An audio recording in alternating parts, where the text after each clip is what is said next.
parent and kid, and they're all playing together and looking at things, and everybody has something to see. Because the kids will see something they recognize, the parents see something they recognized, and sometimes even grandparents recognize something like Atari they played as when they were a kid. And so they share in this together, where normally, if you went to a Comic-Con, there's some parents that can't really relate to that because they didn't have that as a kid. Right. You know? But gaming spans 2 to 3 generations now. Which is your favorite era of gaming? Mine, it's that 80s era. So it's like Nintendo, Super Nintendo. Do you think that's what happens with a lot of people is they get attached to the era where they first kind of walked into gaming? I think so. I mean, in general, I think, a lot of people tend to, lock in on their life when it was their most exciting, time, like when you're young, when you're single, when you're, having fun with your friends.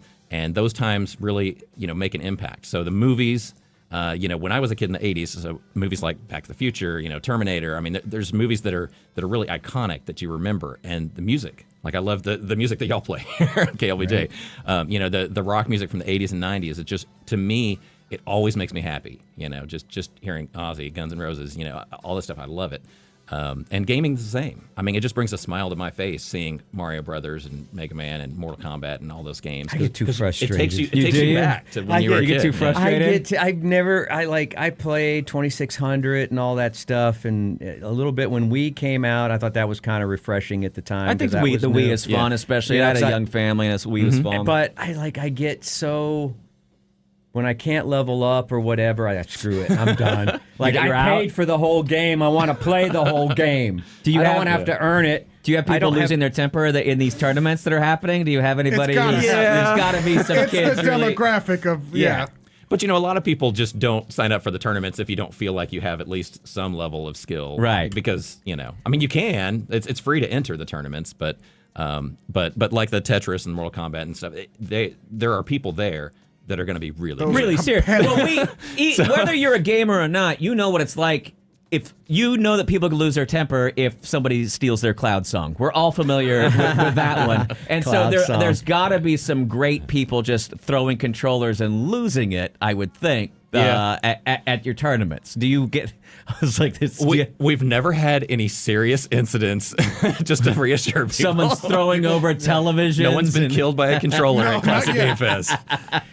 Might be this weekend. We'll find out. No. When you're doing this now, and you kind of started, like you said, you kind of went in this business, you're like, hey, this is kind of chill. It's this fun little place I have. It's now grown. You've got a bigger staff that's taking care of all this. But did you ever know that now that you're in the events space, and it's huge, what's the toughest part? What's the toughest part of that? Is it trying to wrangle up the special guests and track them? I mean, how hard was it to track down the original actors, or was there already a clearinghouse where you were like, oh, I can just grab those folks? No, there's no easy way or certain place where it's like, rent a guest for a convention and you just go there and pick out who you want to have. A lot of it's networking. It's, you hear of a person or they hear of a person and they refer people to you. And, last year we had one of the guys from Mortal Kombat, and then this year we got him to bring his friends.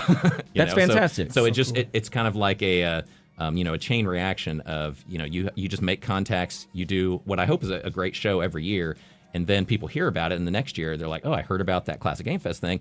I used to, design the music for Sonic or whatever, and so maybe I could come next year. And I'm like, cool. And so, that's how we kind of grow it over time, is just by doing it as best as we can each year with whoever we can find who reaches out to us, and then we kind of network and try and grow it with more the next year. I love it, and one of the things we talk about on the show a whole lot, and we look at ourselves as trying to do, is bridging. There are so many changes in Austin. There are a lot of new people, and sometimes there's resentment of the new folks, and sometimes the new folks end up resenting the old folks because they showed up and they're like, why is everybody yelling at me?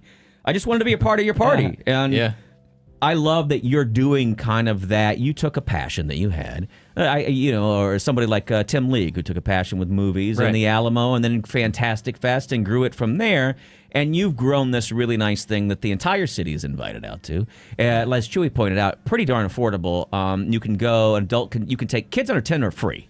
Kids under 10 are free. Yeah, which is pretty remarkable because as a parent, how sometimes you feel burned when you have a 6-year-old and you're paying a big ticket price on them, and then they want to go after an hour. But you can go peruse around for as little as $35. You can get into this thing, go check everything out, go see some of the stuff. I think that your kids are going to enjoy it because it's not like taking them furniture shopping, which is what kids don't want to do on the weekend.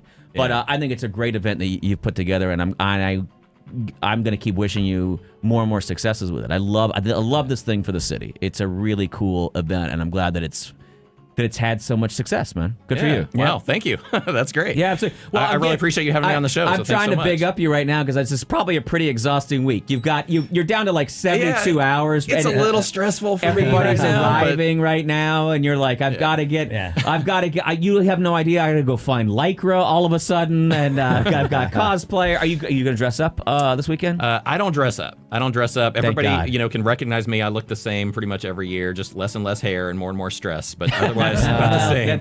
You sound like a lot of us there at that point. Thank you very much, Debbie. Hey, you can go check out, first of all, Game Over is going to be around. That's not just this weekend. Game Over Video Games is around all the time, and you can go check out all the stuff you need there. Hey, go put together a retro system for yourself. Remember what it was like to be carefree and a child, and you were riding around on your BMX, and you had no taxes to pay. But go check this out this weekend. You can probably spot me. You can probably spot Chewy. What about you, Bob? Are we going to see you? That's going to get me out of a family reunion. There you go. I'm going to Classic Game Fest, good. baby. I'll send my condolences. We'll see everybody to the reunion. We'll see everybody there.